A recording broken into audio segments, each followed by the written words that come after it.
Cara mengelola dana kas kecil atau petty cash. Sebelum kita melanjutkan bagaimana caranya untuk pengelolaan dana petty cash, kita harus mengetahui terlebih dahulu pengertian dari petty cash itu sendiri. Petty cash ataupun dana kas kecil merupakan dana yang disediakan oleh perusahaan yang jumlahnya relatif kecil untuk keperluan sehari-hari operasional perusahaan tersebut. Tujuan dan manfaat pembentukan kas kecil. Perusahaan membentuk dana kas kecil dengan tujuan dan manfaatnya adalah sebagai berikut. Yang pertama, mempermudah pembayaran yang jumlahnya relatif kecil. Yang kedua, mempermudah dan mempercepat jika ada kebutuhan mendadak yang jumlahnya kecil. Yang ketiga, mempermudah karyawan dalam melakukan pencatatan. Yang keempat, meningkatkan kualitas dalam melayani customer dan rekan bisnis. Jadi mudah di dalam melakukan suatu transaksinya. Selanjutnya, pengelolaan kas kecil. Dalam pengelolaan kas kecil ini nantinya akan terbagi menjadi 3. Yang pertama, pembentukan dana kas kecil. Yang kedua, pengeluaran dana kas kecil. Sedangkan yang ketiga merupakan pengisian kembali dana kas kecil apabila sudah digunakan. Yang pertama, pembentukan dana kas kecil. Dalam hal ini, perusahaan menerapkan dana kas kecil sebesar 20 juta rupiah. Karena di dalam transaksi akuntansi, setiap transaksi harus dilakukan pencatatan ke dalam jurnal, maka atas transaksi ini pun harus dibuatkan jurnal. Jurnalnya adalah kas kecil sebesar 20 juta sebelah debit, sedangkan kas di sebelah kredit sebesar 20 juta. Dan perlu diingat bahwa untuk yang di sisi kredit ini tergantung dari mana uang tersebut bersumber. Entah itu dari kas atau bisa juga dari bank. Jadi apabila dana tersebut sumbernya dari kas, maka yang dikredit kas, dan apabila sumbernya dari bank, nantinya yang dikredit bank sebesar 20 juta. Jadi ini yang dilakukan pencatatan pada saat pembentukan dana kas kecil.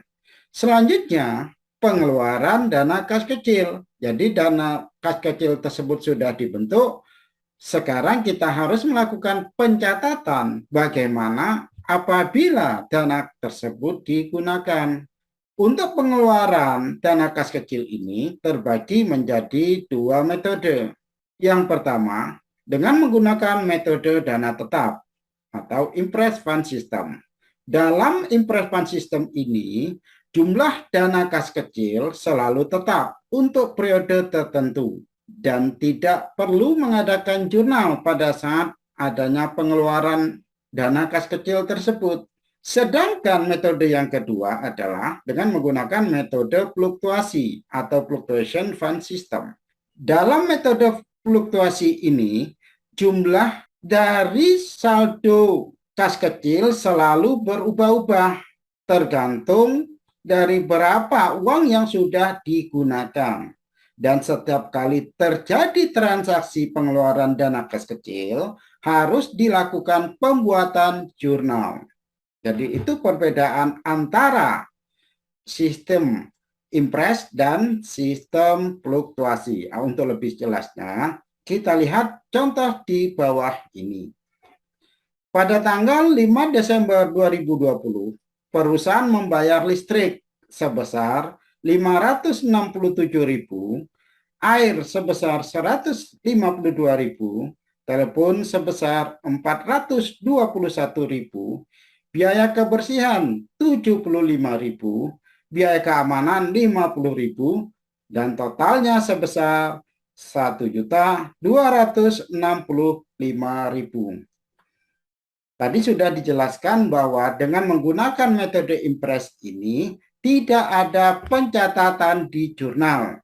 Jadi semua nota dikumpulkan terlebih dahulu. Nantinya pada saat akhir akan dicatat di dalam jurnal kas. Jadi istilahnya di sini hanya sebatas pada penampung. Penggunaannya dengan menggunakan uang saldo kas kecil. Selanjutnya dengan menggunakan metode fluktuasi atau selalu berubah-ubah.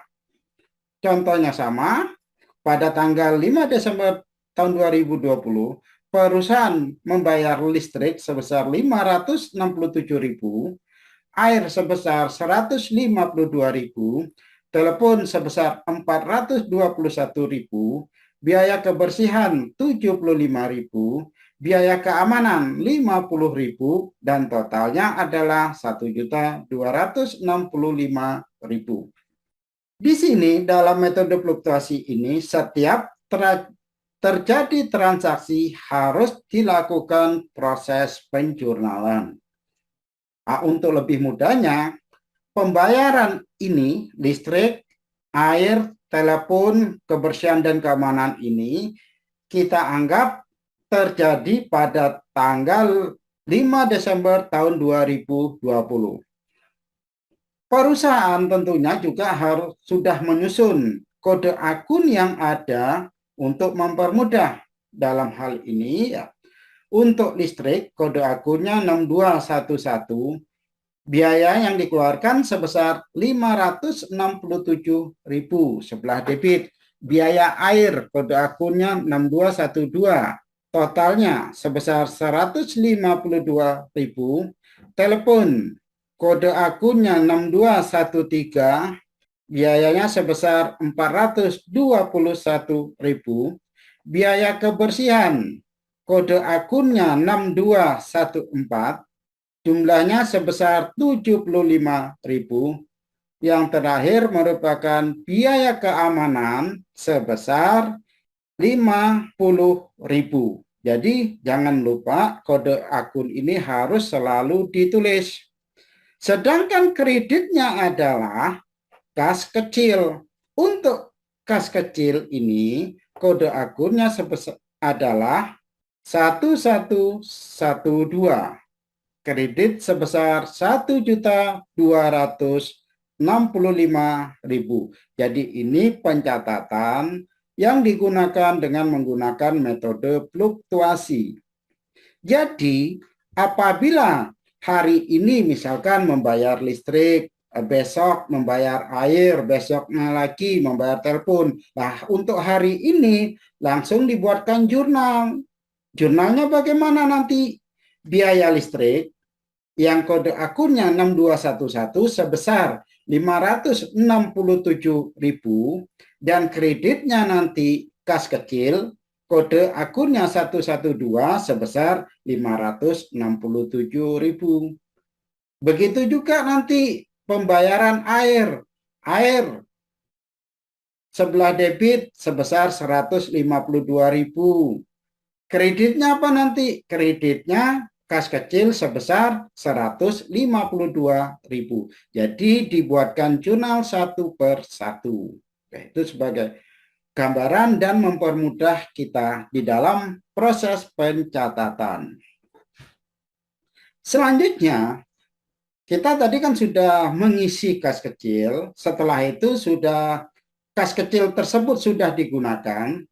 Tentunya pada saat kas kecil sudah digunakan, kita harus mengisi kembali sampai dengan saldo kas kecil tersebut sebesar 20 juta. Di dalam pengisian kembali dana kas kecil, tadi untuk dengan menggunakan metode impres tidak ada penjurnalan. Jadi yang dijurnal nantinya langsung kasnya. Jadi biaya listrik sebesar 567.000, biaya air 152.000, biaya telepon 421.000, biaya kebersihan 75.000, dan biaya keamanan sebesar 50.000.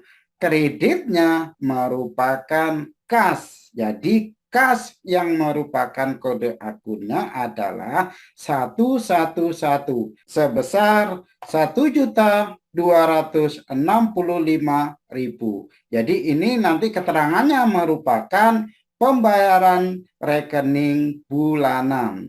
Jadi itu sebagai gambaran untuk pengisian dana kas kecil dengan menggunakan metode impres, tidak ada jurnal, tapi langsung jurnal dari buku kasnya. Selanjutnya, pengisian kembali dengan menggunakan metode fluktuasi. Masih ingat kan?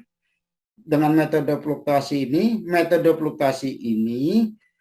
saldonya selalu berubah-ubah. Jadi berfluktuasi sesuai dengan berapa uang yang sudah dikeluarkan. Mengacu pada contoh di atas, total uang yang sudah dikeluarkan sebesar 1.265.000. Jadi kita harus mengisi uang kas kecil sebesar sama 1.265.000. Pengisiannya bagaimana? Yang tadi kas kecilnya sebelah kredit, karena diisi kembali, maka kas kecil yang kode akunnya 1112 sebesar 1.265.000.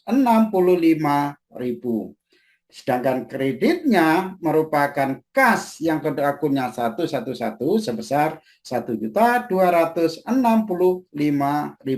Jadi ini merupakan cara melakukan pengisian kembali dana kas kecil. Pengisian dana kas kecil ini biasanya dilakukan pada akhir bulan atau pada saat saldo kas kecilnya sudah menipis.